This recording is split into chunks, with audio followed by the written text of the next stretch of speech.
You're now listening to the Shipper's Toolbox, presented by Refund Retriever.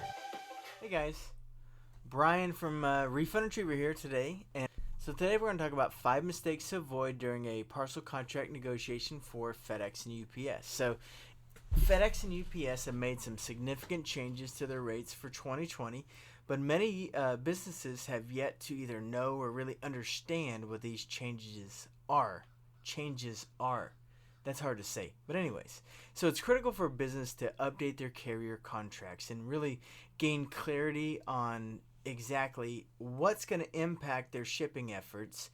And a lot of times these efforts aren't always on their top of their to-do list. So it's going to make it easier for the carriers to increase their profits and making shippers spend more than what they should. So really to avoid potential shortcomings of your existing carrier contracts, you should either consider a renegotiation or even negotiate for the first time your parcel contracts in an effort to really increase your shipping efficiency while decreasing your shipping overhead. So let's talk about 5 mistakes that you're really going to want to avoid during a contract negotiation. So the first mistake is really not knowing your end goal. So when it comes to shipping, what you want to gain, other than your packages arriving safely from point A to point Z, is to avoid surcharges and eliminate excessive carrier fees.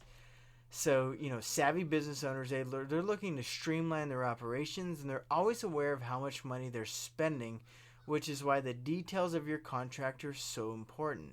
When aiming to reach these goals, it's critical to know the data of your own business. So through parcel auditing and shipping analytics, you can gain this vital data and really look at your shipping inefficiencies, shortcomings, and overhead. So collectively, with these data touch points, you can lead your contract negotiation process so that you can reach the end goals that you have and have your company's best interest at the top of mind. The second really mistake that I see a lot of times is by not evaluating all the factors that are influenced by contract changes. A lot of times I tell my clients it's kind of like the toddlers' toys that have gears on them, like it's a flat piece of wood and you turn gears on one side and it turns on the other side. They don't realize that that's kind of how their contracts also work. So when you make a change on one thing, there's a domino effect that may follow. When you negotiate your carrier contracts, you need to be sure to consider all these factors that are going to be influenced by any certain change. So from transit times to other external business partners, the cost calculations, and there's a variety of other variables that many things are influenced by in these negotiations. You need to keep these in mind when you negotiate your contracts. Does one of your drop shippers prefer FedEx versus UPS? Do they automatically input their API information into FedEx or UPS that automatically updates your end user's experience to be good or bad? You need to keep these in mind. Customer disappointment is a really big factor that a lot of people do not think about. All right. So mistake number 3 is really not having an exit strategy in place. As the saying goes, all good things must come to an end. So when it comes to a parcel contract negotiation with FedEx or UPS, it's no exception. So, even if you think your existing contract is the best it could ever be, think of the end strategy. So, there's going to be new rates every single year, new surcharges, new variances to the service guides that may or may not be favorable to what you're shipping. Usually it's not favorable. So do this. It's important for shippers to have an exit strategy identified with their contract just in case something happens that they need to terminate or change the contract. If UPS comes out with this big additional handling surcharge or something that FedEx doesn't implement, you need to have a way to go from UPS to FedEx or vice versa. You need to look ahead to the end. You look a few steps in front of you to make sure that you are always protected. Help your company, prepare for the long term. It's kind of like with the coronavirus. Nobody really saw how this was going to affect FedEx or UPS. Nobody really knew, but it has affected everybody pretty viciously. And from supply to... So mistake number 4 is a lot of people, they don't welcome more than one carrier into their request for proposal. Let's face it, it's less time intensive really to negotiate with one carrier than it is to negotiate with 2 or 3. Yet this approach doesn't really do you any favors when it comes to capturing the best shipping rates for your various shipping needs. It's important to really bring in multiple carriers to your contract. FedEx, UPS, if you can get some DHL in the mix for your international stuff, do it. Amazon at one point did have the shipping, but now they suspended that. But, or looking at moving a lot of your e-commerce stuff over to FBA, they're gonna keep ramping that up, so don't worry about FBA.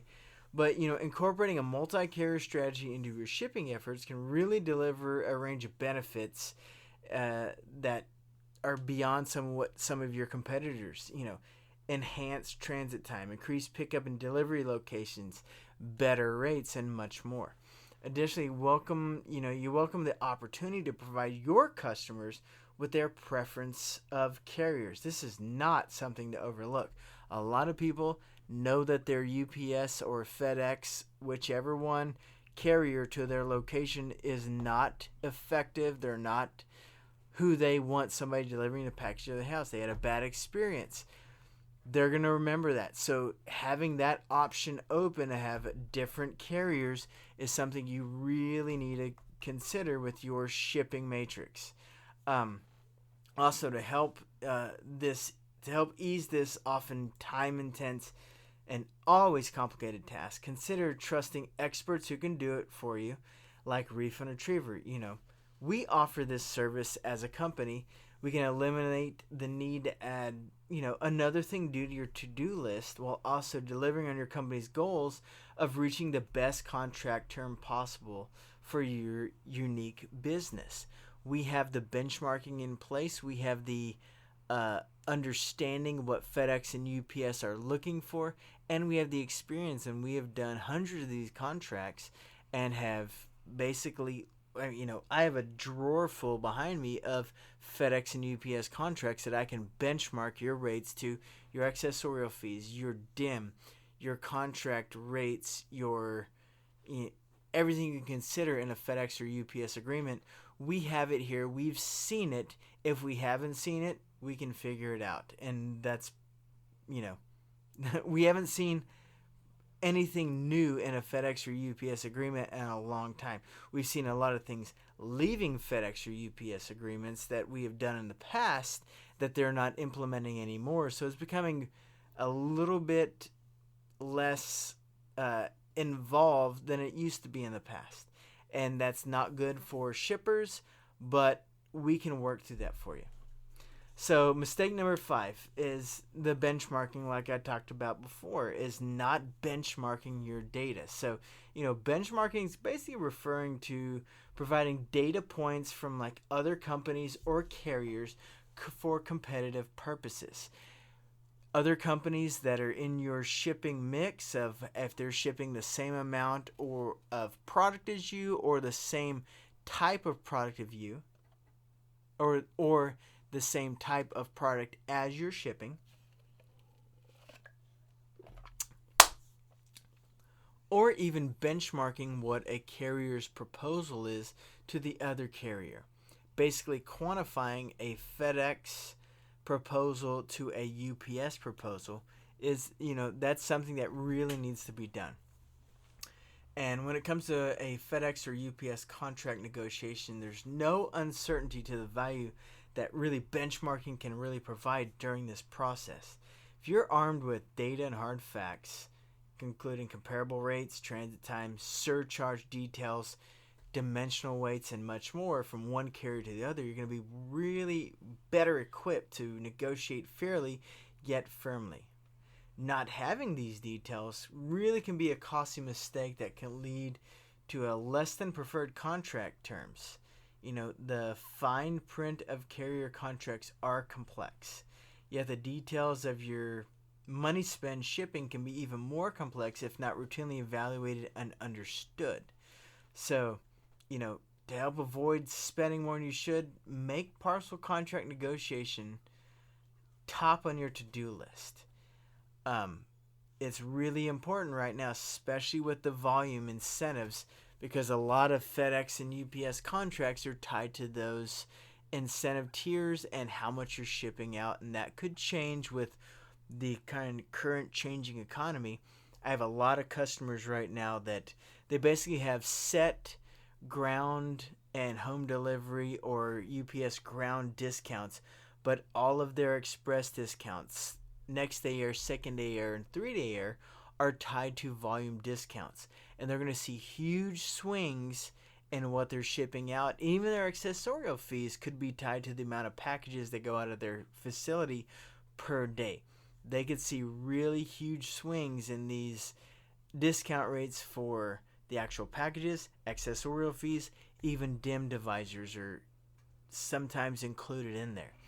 You need to make sure that your agreement is in place and is, it's held up correctly, to where if you have a drop in volume, a lot of times, in the past, we have not dealt with with clients that were expecting a huge drop in volume. This is a brand new thing for us, and it's something that has to be factored for all invoices and agreements going forward. Before, we were really worried about getting more incentives for clients that were shipping more and more packages and getting this client's packages split in half in 1 week. If they split in half, what are our incentives going to be?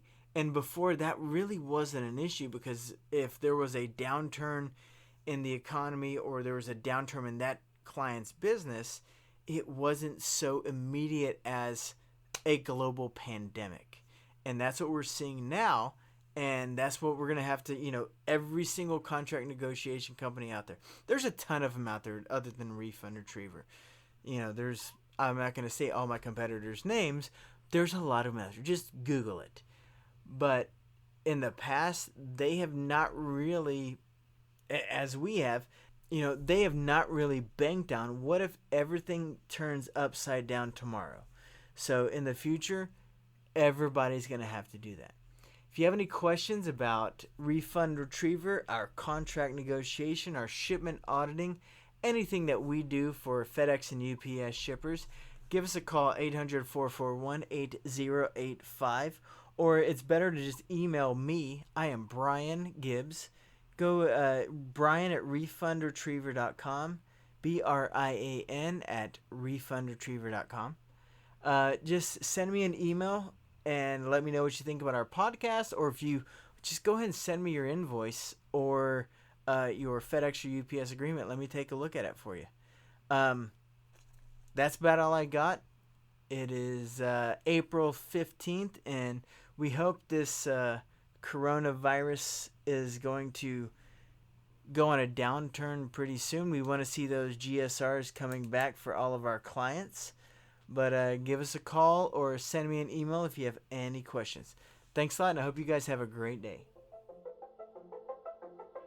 Thank you for joining us on the Shipper's Toolbox. If you have any questions, visit our website, refundretriever.com. Feel free to reach out to us, 800-441-8085, for anything related to your FedEx or UPS invoices. Have a great day.